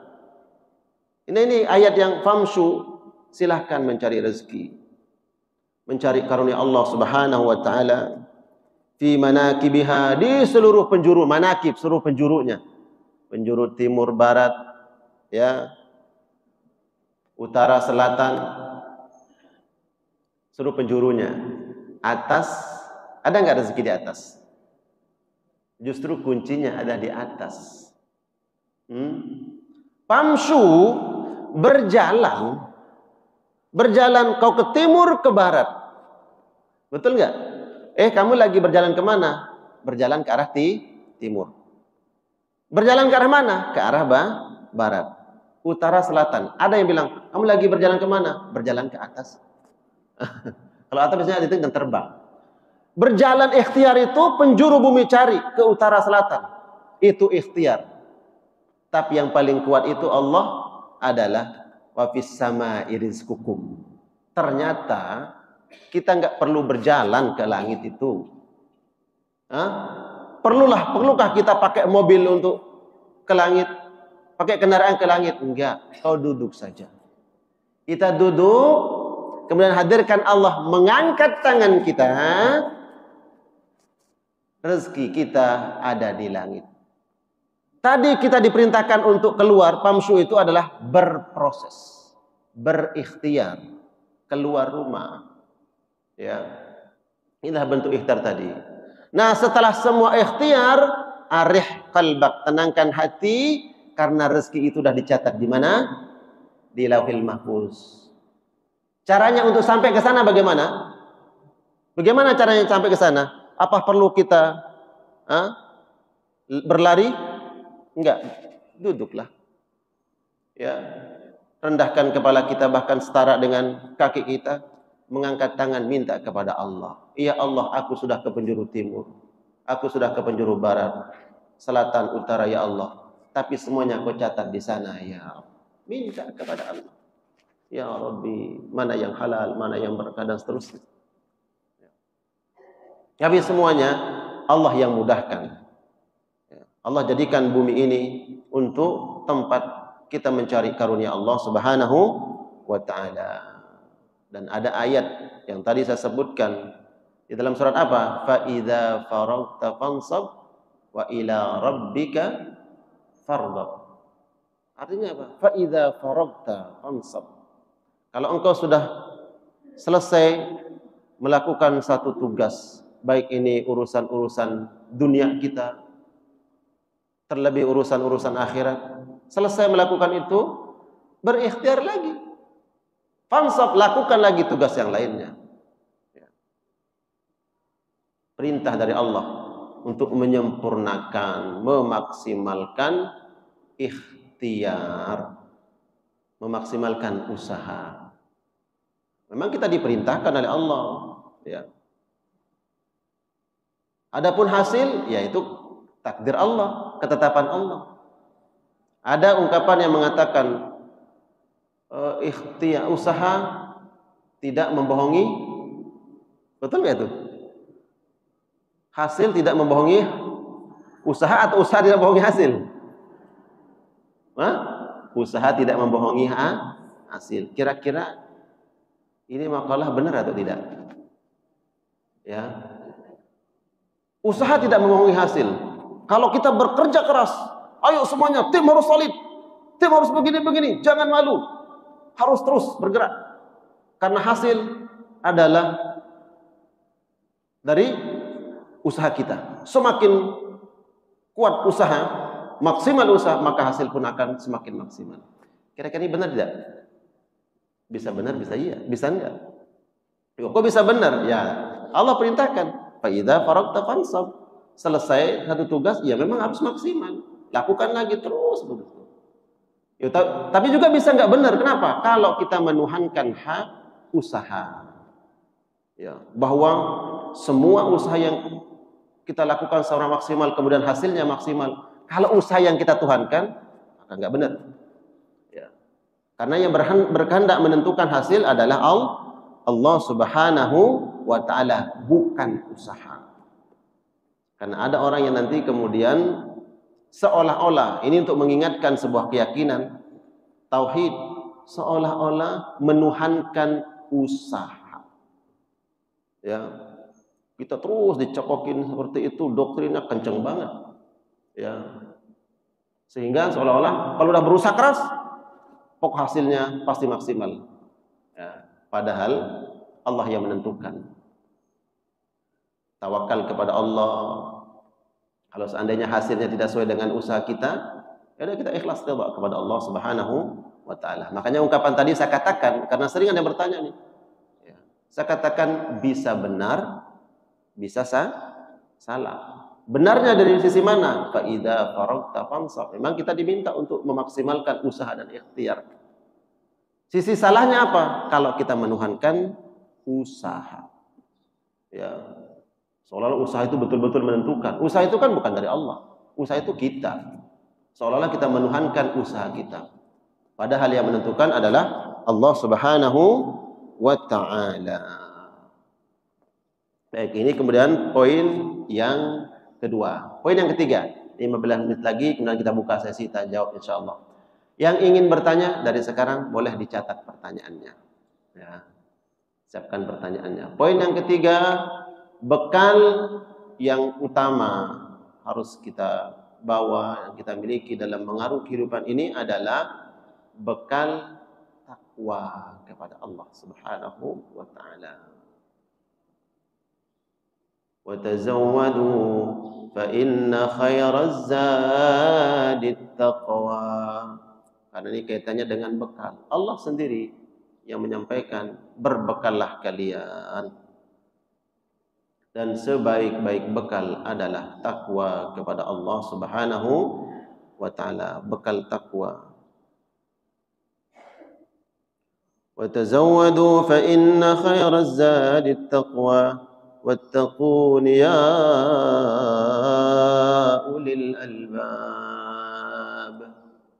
Bekal takwa kepada Allah Subhanahu wa ta'ala. Kalau kita kembali mendefinisikan makna takwa sebagaimana yang didefinisikan oleh para sahabat, memaknai takwa itu yang paling sederhana, yang paling ringan saja. Apa itu takwa? Yang biasa kita dengarlah disebutkan oleh para ustadz, kiai, apalagi kalau laki-laki yang biasa salat Jumat, ini wajib khatib di atas mimbar menyampaikan khutbah itu wajib menyampaikan pesan takwa. Takwa itu apa? Sederhananya, Melaksanakan perintah Allah. Kedua, menjauhi larangan Allah. Inilah bekal yang baik. Bekal takwa. Apa sebab? Karena dalam takwa itu ada dua dimensi yang tidak boleh satunya hilang. Dua-duanya harus ada. Apa? Melaksanakan perintah Allah. Itu sisi yang pertama. Sisi yang keduanya yang harus tetap ada sehingga dikatakan orang bertakwa menjauhi larangan Allah. Tidaklah seseorang dikatakan takwa kepada Allah apabila dia hanya melaksanakan perintah tapi larangan masih gemar dia lakukan. Itu bukan orang takwa. Ada orang yang saya nggak pernah berbuat dosa, berbuat salah, ya, sesama manusia, tapi dia tidak melaksanakan perintah Allah. Apakah bisa dikatakan takwa? Tidak. Jadi dua dimensi ini harus ada. Melaksanakan perintahnya, menjauhi larangan Allah. Karena ada orang yang hanya dia melaksanakan perintah Allah. Dia sholat. Sholat enggak? Sholat. Di bulan Ramadan puasa wajib. Puasa tidak? Puasa. Terus apa lagi? Zakat. Subhanallah, jangan dikira. Selama 10 hari terakhir di bulan Ramadan selalu membawa makanan. Ya, jangankan zakat, dia sedekah. Bahkan selalu mengadakan buka bersama. Zakat dia keluarkan. Apalagi? Subhanallah. Banyak di medsosnya haji umrah, Masya Allah. Ya kan? Tapi di sisi lain dia masih gemar melanggar aturan-aturan Allah, melakukan apa yang dilarang oleh Allah Subhanahu wa ta'ala. Maka orang seperti ini belum sempurna dikatakan takwa kepada Allah Subhanahu wa ta'ala. Kita khawatir nih, jangan-jangan kita nih, jangan-jangan saya nih yang duduk di sini ini belum layak dikatakan takwa, ya, sesuai dengan apa yang dikatakan oleh para ulama, melaksanakan perintah Allah, menjauhi larangan Allah. Ustadz jatuh berbuat maksiat, ya mungkin saja. Kita manusia berbuat khilaf, berbuat salah. Ada manusia yang tidak berbuat dosa? Ada? Saya mau tanya, adakah manusia yang tidak berbuat dosa? Ada? Ada. Satu. Nabi Muhammad sallallahu alaihi wasallam. Wa ma yantiqu anil hawa in huwa illa wahyu yuha. Semua atas bimbingan wahyu. Selain beliau Nabi Muhammad, semua kita berpotensi berbuat khilaf, berbuat salah, berbuat dosa. Apakah kemudian gugur nilai takwa kita? Ya. Kita berpotensi berbuat salah, jemaah, berbuat khilaf. Tapi setelah kita berbuat salah, berbuat khilaf, kemudian kita istighfar, minta ampun kepada Allah. Walam yusirru ala ma fa'alu wa hum ya'lamun. Buka surat Al-Imran. Ya. Wasari'u ila maghfiratin min rabbikum. Ini enggak perlu dicatat ya. Yang tadi itu bahwa mereka yang berbuat salah kemudian tidak terus-menerus berbuat salah. Ya. Berbuat salah itu memang kita ini potensi berbuat salah. Ya kan? Jangankan kita, nenek moyang kita, Nabi Adam alaihissalam berbuat salah tidak? Berbuat salah. Tapi jangan kemudian semuanya kita salahkan ke Nabi Adam. Gara-gara Nabi Adam nih akhirnya kita di dunia tersiksa begini. Iya, dia berbuat salah. Tapi kesalahan Nabi Adam itu kenapa? Kenapa Nabi Adam berbuat salah? Iblis saking canggihnya, ya, menipu daya Nabi Adam. Ya, dia tahu bagaimana Nabi Adam itu betul-betul memuliakan dan tahu kedudukan Allah Subhanahu wa ta'ala. Makanya kemudian iblis itu tahu bahwa Nabi Adam ini betul-betul tahu hakikat dan kedudukan Allah. Dia datang, dia nggak nyuruh kemudian saya akan kasih kamu begini-begini, enggak. Saya tawarkan kamu begini-begini, enggak. Dia pakai nama Allah. Dia bersumpah atas nama Allah. Adam, aku bersumpah atas nama Allah. Bahwa buah khuldi itu engkau dilarang memakannya karena arti khuldun artinya kekal. Coba kalau kamu makan buah ini, kamu akan kekal di surga karena arti khuldun itu kekal. Nah, coba kamu makan.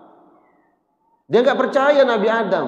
Akhirnya iblis mengatakan, dia bersumpah, saya bersumpah atas nama Allah. Iblis bersumpah. Karena iblis bersumpah atas nama Allah, Adam mengatakan nggak mungkin ada orang yang berani mencatut nama Allah untuk kedustaan. Termasuk baik sangkanya Adam itu kepada iblis, baik sangkanya itu adalah nggak mungkin ada orang yang berani, apalagi iblis tahu kekuasaan Allah. Nggak mungkin ada yang berani mencatut nama Allah untuk berbuat dosa. Akhirnya Adam ya udah makan buah khuldi itu. Poin ini Nabi Adam bersalah. Sehingga memang apalagi anak cucu Adam. Tapi lihat bagaimana Adam berbuat salah. Bersalahnya itu bukan sengaja. Ya, kalau kita ini kan kadang sengaja. Ya, kenapa Adam nggak sengaja? Karena tadi iblis menggunakan nama Allah. Ya kan? Ini orang kalau udah nggak dipercaya, demi Allah, masa kamu nggak percaya sih? Ya udah aja kita percaya kan? Apalagi teman-teman sepengajian, satu majelis ilmu, benar nggak? Iya benar. Belum percaya. Demi Allah. Nah kalau demi Allah, masa kita nggak percaya? Kan udah pakai demi Allah.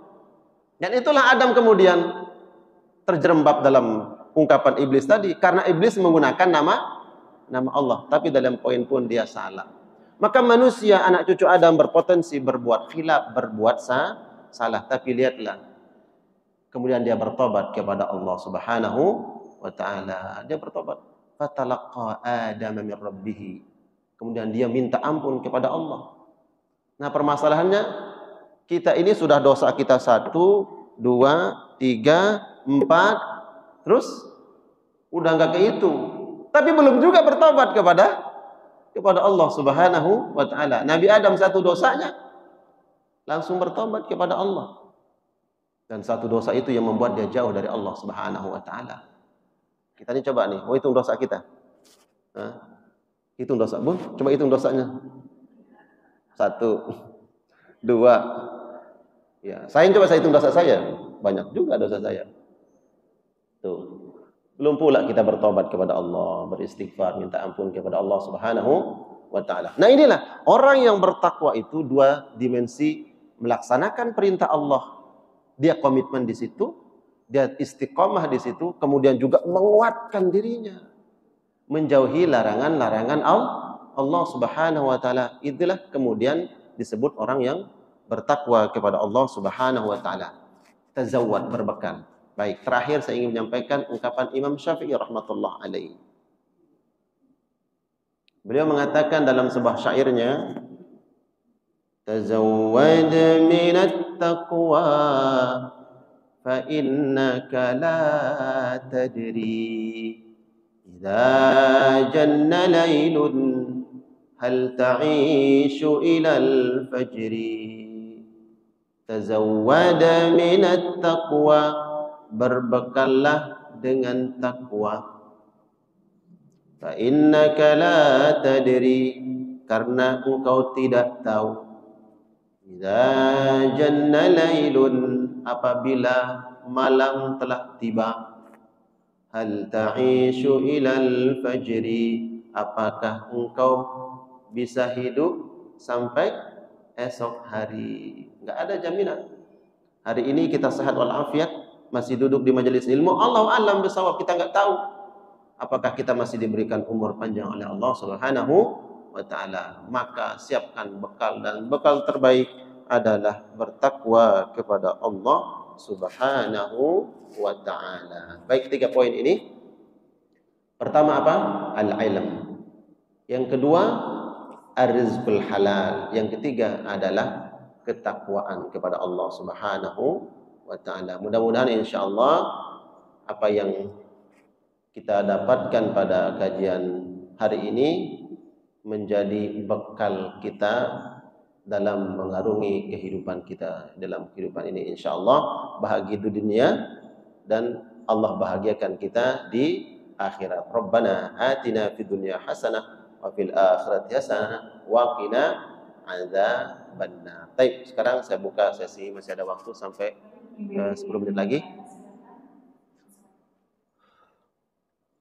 Bismillah. Ustaz mau nanya, ini kan tadi udah ditulis rezekinya bagus. Itu rezeki yang halal apa haram itu udah ditulis apa belum ya? Nah, itu apakah rezeki halal atau? Baik, jamaah sekalian yang Allah muliakan. Kita bicara tentang takdir Allah Subhanahu wa taala. Takdir Allah. Tidak ada yang keluar dari takdir Allah Subhanahu wa taala. Sekarang kalau ada pencuri nih, Bunda, ya, rumahnya dibobol maling. Uang Bunda yang di rumah 100 miliar itu digondol semua. Amin. Maksudnya 100 miliarnya tapi jangan digondol maling ya. Digondol maling semuanya, dia bawa semuanya. Pertanyaan saya, dia mampu selamat ya? Bunda teriak, kemudian tetangga keluar semua, mana, nggak tahu dia kabur dan duitnya udah dibawa semua. Kira-kira ini pencuri ditakdirkan oleh Allah lolos, itu takdir siapa? Allah atau tidak? Hah? Sekarang jawab. Yang takdirkan dia lolos, nggak digebukin sama warga, itu siapa yang takdirkan? Allah kan? Allah. Pertanyaannya, rezeki yang dia bawa, yang dia dapatkan tadi ya, karena rezeki ini haram. Yang dia bawa tadi halal atau haram buat dia? Haram. Diselamatkan oleh Allah Subhanahu wa taala, tapi Allah tidak redha dengan dia selamat itu. Hanya Allah yang selamatkan dia. Seandainya Allah katakan, dia lari, kemudian tiba-tiba langsung lumpuh, digebukin, itu takdir Allah. Mudah bagi Allah kemudian membuat dia nggak bisa berlari. Tapi Allah yang selamatkan dia. Diselamatkan oleh Allah bukan berarti Allah redha. Nah, rezeki kita yang ditakdirkan oleh Allah Subhanahu wa taala adalah rezeki yang dihalalkan oleh Allah. Kalau sekarang kita katakan berarti pencuri itu juga, berarti udah Allah yang takdirkan tuh. Dia mendapatkan rezeki yang itu Allah yang takdir, berarti kita mengalamatkan sesuatu yang buruk kepada Allah Subhanahu wa taala. Sesungguhnya semua yang ditakdirkan oleh Allah untuk kita adalah perkara-perkara yang baik. Rezeki tersebut hanya manusia yang kemudian ibarat keran. Nih aku bukakan kamu ya. Ini ada 2 keran. Aku izinkan yang ini nih. Yang keran dingin. Buka, tapi dia melihat ini kok seret banget ya, keras. Akhirnya dia nggak bersabar, kemudian diambil keran yang panas. Ya. Ini karena usahanya Allah bukakan dia. Padahal Allah perintahkan ambil yang di sini. Karena ikhtiar dia, usaha dia, kemudian Allah bukakan. Semuanya atas izin Allah Subhanahu wa taala, tapi Allah perintahkan yang baik. Semua rezeki kita halal yang Allah takdirkan. Tapi karena kita yang sebenarnya itu udah halal, kok sabarnya di situ. Tapi dia bilang ke temannya, udah begini aja kita begini. Karena dia tidak sabar, Allah berikan juga dia yang haram itu. Karena dia nggak sabar. Yang halal, yang haram ini juga memang Allah yang takdirkan, tapi karena usaha dia. Dipahami ya? Kita nggak boleh mengalamatkan yang buruk kepada Allah. Manusialah yang melakukan yang buruk itu, kemudian Allah izinkan dia.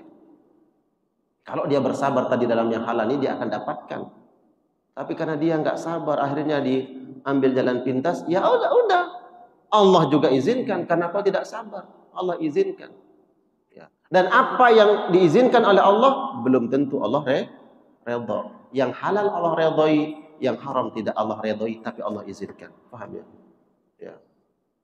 Carilah yang halal, yang berkah. Ya. Nah, kalau kita kemudian mencari yang haram, Allah yang izinkan. Allah izinkan kita dapat. Tapi apa yang Allah izinkan, Allah tidak redai. Ya. Silakan. Ya. Khusyuk dengan khasyah. Baik. Diambil dari kata khusyuk dengan khasyah. Dijelaskan oleh para ulama, kata khasyah artinya takut, ya. Kemudian khasya'a artinya khusyuk. Beda kalimatnya ya. Coba perhatikan. Khasyin ya. Khasyah. Kemudian nanti muncul khasyah, takut. Kalau khasya'a nanti muncul khusyuk masdarnya. Ini kalau ibu paham bahasa Arab ya. Khasya'a khusyuk. Khasyin ain. Kalau khasyah dari kata khasyah, takut. Apakah sama antara khusyuk dengan khasyah? Beda. Karena akar katanya beda, maka maknanya pun beda. Orang yang khasyah itu sudah dipastikan dia khusyuk. Tapi orang yang khusyuk belum tentu sampai kepada derajat khasyah. Gini, yuk biar gampang memaknainya.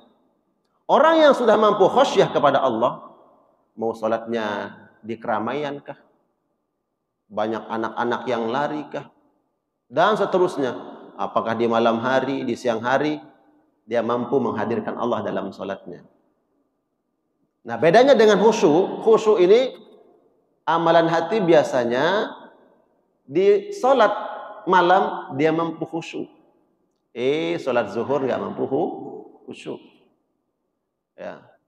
Jadi orang yang khusyuk belum tentu sampai kepada derajat khasyah. Orang yang khasyah itu sudah pasti khusyuk dalam salatnya. Bunda khusyuk dalam salat? Betul ya Allah, semalam saya khusyuk banget. Semalam. Coba salat sekarang. Belum tentu khusyuk. Nah, jadi begitu ya. Ini biar paham ya. Karena akar katanya beda. Khasya'a dengan khasyiyah. Khasyiyah kata kerja past tense, kata kerja madhi sudah berlalu. Ya. Kemudian masdarnya, kalimat akhirnya adalah khasyiyah. Kalau khusyuk khasya'a. Kata kerjanya khasya'a, kemudian muncul masdarnya adalah khusyuk, ya. Allahu a'lam bishawab. Baik, terakhir dijelaskan oleh para ulama, kalau kedua kalimat ini digabungkan antara khasyah dan khusyuk sebagaimana kata iman dan Islam. Kalau kata iman dan Islam itu digabungkan, maka kata Islam dan kata iman itu memiliki makna yang berbeda. Masing-masing memiliki makna. Islam punya makna sendiri, Islam punya makna sendiri. Tapi kalau disebut kata iman dan tidak digandengkan kata Islam, biasanya kata iman itu sudah include adalah Islam. Begitu juga disebut kata Islam dan tidak disebut kata iman, biasanya itu include juga iman. Dijelaskan seperti itu. Kalau disebut kata khusyuk dalam salat, wahum ala salatihim khasyi'un, dia khusyuk dalam salat. Biasanya ini juga masuk di situ khasyah. Ya, jadi kalau disebut kata khasyah saja, itu khusyuk masuk dan khasyah juga masuk. Disebut kata khusyuk tanpa disebut kata khasyah, biasanya juga khasyahnya sudah masuk. Nah, tapi ada perbedaan tadi ya. Ada perbedaan sebagaimana perbedaan kata iman dan kata Islam. Paham Bu ya? Barakallah. Yang tiga, silakan. Ibu mau keluar? Ya. Iya. Semalam itu kami sudah terjadi datang ke kajian di tempat yang lain gitu. Iya. Dan terus qadarullah dapat kabar juga di sini. Ya qadarullah akhirnya cenderung ke sini gitu. Ya qadarullah ya. Betul. Ya. Ini yang ingin saya tanyakan. Ya. Apakah saya termasuk ikat janji? Karena ada teman gitu kan. Jadi saya membatalkan untuk ikut yang perawatan temannya di sana gitu. Ya, ya. Saya memilih lebih ke sini gitu. Apakah saya termasuk orang yang ikat janji? Semalam kan udah bilang iya. Insya Allah bukan karena ke situ. Baik. Insya Allah artinya ya. Poinnya juga. Ya, berarti insya Allah. Tapi insya Allah itu kita nih insya Allah kayaknya sebagai alasan nggak datang kan? Enggak, kita Baik, paham. Baik. Kalau sudah berjanji maka usahakan memang menepati janji. Kalau seandainya ada dasar-dasar tertentu, hal-hal tertentu yang menyebabkan kita bahwa melihat prioritas tadi. Prioritasnya apa? Pertama, mungkin lebih dekat. Kedua, Allahu alam, mungkin karena kajiannya berbeda dan seterusnya, kajiannya berbeda, maka kayaknya lebih manfaatnya di sini. Umpama, ya, saya melihat manfaatnya lebih di sini, maka sampaikan aja, mohon maaf saya nggak jadi ya datang. Nah, kalau kita udah sampaikan seperti itu, karena betul-betul kita bukan mengingkari janji, tapi tidak ada dasar manfaat tadi. Karena kita diperintahkan oleh Allah untuk melakukan al-aulawiyat. Ingat, ini tema kita aulawiyat, prioritas. Ya, prioritas itu mana yang lebih banyak kita dapatkan. Kalau kita merasa bahwa di sini lebih dapat ilmunya dibandingkan tempat itu, ini aulawiyat. Maka dasar aulawiyat itulah kita kemudian sampaikan kepada yang bersangkutan, mohon maaf kita nggak bisa datang ya karena ada kajian juga di sini. Maka tidak digolongkan mengingkari janji. Baik, udah sekarang hilang yang ganjelannya. Plong. Oh gitu, ya. Barakallah. Baik, cukup. Jawabnya karena waktu yang tidak memungkinkan, mohon maaf ibu-ibu masih ada pertanyaan, mungkin di lain waktu. Barakallah Ustaz Syukron pada sesama atas materi hari ini.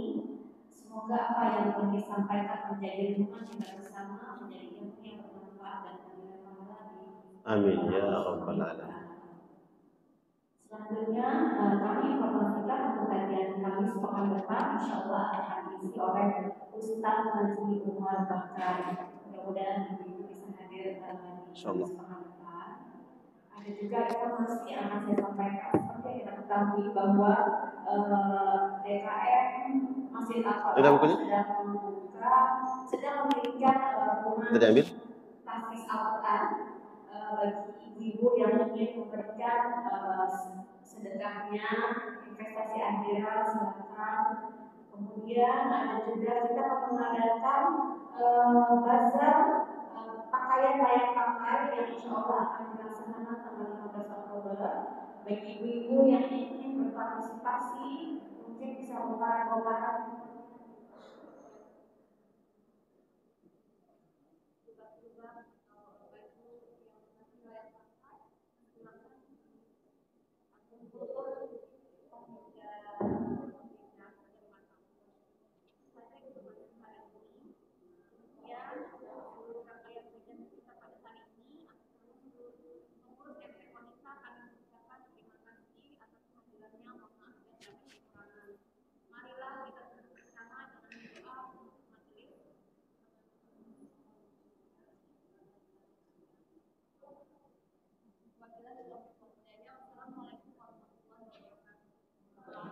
Waalaikumsalam warahmatullahi. Ya jemaah sekalian yang Allah muliakan, syukran sudah mendengarkan kajian dari awal kajian sampai kita selesai. Terkait dengan buku ya, yang ingin mendapatkan buku silahkan ke tim saya. Mungkin bisa juga nanti nggak harus bayaran ini bisa dikoordinasi sama Ketua Majelis Taklim. Mohon maaf, siapa Ketua Majelis Taklim? Bu Atika, atau siapa yang mewakili hari ini? Mungkin ada jamaah yang ingin memesan buku, silakan langsung bisa koordinir Bunda ya. Ya, bukunya sudah ada. Nanti yang mengkoordinir bisa langsung berkomunikasi dengan tim saya. Ya, barakallah, barakallah. Mudah-mudahan salah satu yang terus mengalir pahalanya adalah bersedekah ilmu, bersedekah ilmu. Silakan Bunda untuk beli, banyak ingin wakafkan bersedekah untuk keluarga, silakan. Baik, mudah-mudahan Allah berikan keberkahan untuk kita semua. Wabillahi taufiq wal hidayah. Wassalamualaikum warahmatullahi wabarakatuh.